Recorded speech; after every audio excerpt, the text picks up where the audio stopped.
আগে বলো কে তুমি, আর আমাকে সামনে আসতে বলছো কেন? তোমার মিষ্টি মধুর সুর আমাকে পাগল করে তুলেছে, এবং আমার মন বলছে তোমার সুন্দর কণ্ঠের চাইতে তুমি আরো সুন্দর। তাই তোমাকে একটিবার দেখার জন্য আমার দু চোখ ব্যাকুল হয়ে আছে। সামনে এসো মাই ডিয়ার, সামনে এসো। তোমার এই ব্যাকুলতা দেখে মনে হচ্ছে তুমি একজন পাগল প্রেমিক।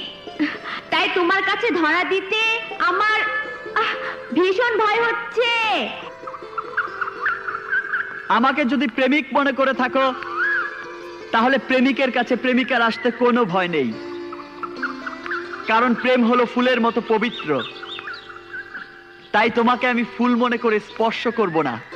কিন্তু ফুলে যখন মধু জমে, তখন ভ্রমর এসে তার মধু নিয়ে ফুলকে শূন্য করে ফুলের পাপড়ি ঝরিয়ে দেয়। তাই আমি তোমার কাছে এসে আমার পাপড়ি ঝরাতে চাই না। আমি কথা দিচ্ছি, আমি তোমাকে স্পর্শ করব না। তাই একবার সামনে এসে আমার ব্যাকুল মনকে তুমি শান্ত করে দাও।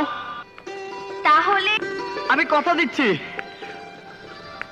আমি তোমাকে স্পর্শ করব না। তাই একবার সামনে এসে আমার ব্যাকুল মনকে তুমি শান্ত করে দাও। তাহলে ধৈর্য ধরো, এত তাড়াতাড়ি আমি ফুল হয়ে ভ্রমরের কাছে ধরা দেব না। কোথায় সে? খোদা হাফেজ।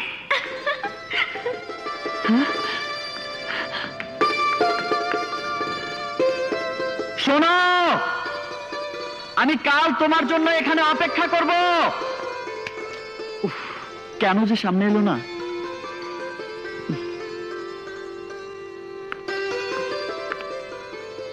এসব কি বলছিস? আমি ঠিকই বলছি। আমার সুর শুনে ছেলেটা আমাকে দেখার জন্য পাগল হয়ে উঠেছিল, কিন্তু ধরা আমি দেইনি।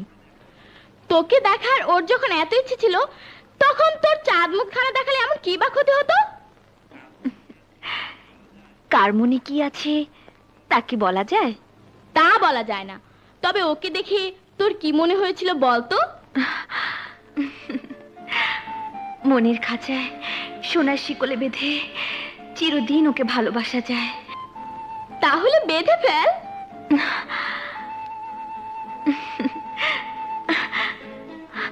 মন দেব কি দেব না ভাবছি।